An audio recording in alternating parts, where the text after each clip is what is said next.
नमस्कार, स्वागत आहे तुमचे आमच्या चॅनलमध्ये। आवाज महामुंबईचा, शोध बातमीचा, कौल मनाचा। चला तर मग आमचे चॅनल शेअर करा, लाईक करा आणि सबस्क्राइब करा। धन्यवाद। महाराष्ट्र पुढील 100 वर्षासाठी समुद्री क्षेत्रातील महासत्ता बनेल।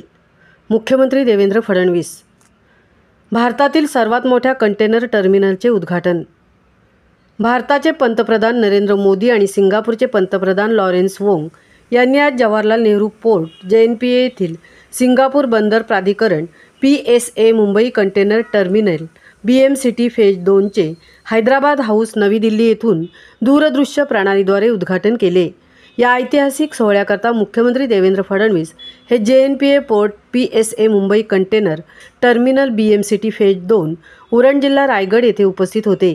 या ऐतिहासिक घटनेमुळे भारतातील सागरी व्यापार पायाभूत सुविधांमध्ये नवीन अध्याय सुरू झाला असून हे टर्मिनल देशातील सर्वात मोठे कंटेनर हाताळणी केंद्र बनले आहे, असे मुख्यमंत्री फडणवीस यांनी सांगितले।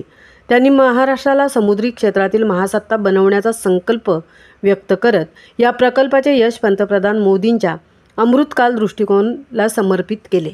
या उद्घाटन समारंभाला केंद्रीय बंदरे, जहाज बांधणी आणि जलमार्ग मंत्री सर्बानंद सोनोवाल दूरदृश्य प्रणालीद्वारे, तर खासदार श्रीरंग बारणे, माजी खासदार रामशेठ ठाकूर, आमदार Mahesh Baldi, Prashant Thakur, Parag Shah, chief commissioner custom Vinal Shrivastava आणि JNPAचे प्रमुख उन्मेष वाघ यासारखे मान्यवर उपस्थित होते।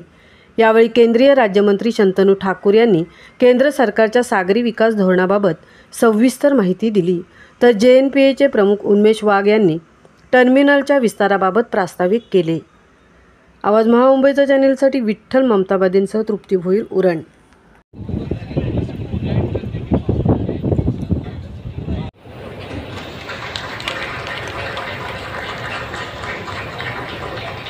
Thank you, gentlemen.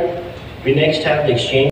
For Port, Shipping and Waterways, Shri Shantanu Thakur, Honorable Member of Parliament, Shrirang Appa Bharne, Honorable MLA, Shri Mahesh Baldi, Shri Prashant Thakur, Shri Parag Shah, Shri Vimal Kumar Srivastav, Chief Commissioner of Customs, Shri Vijay Suryavanshi.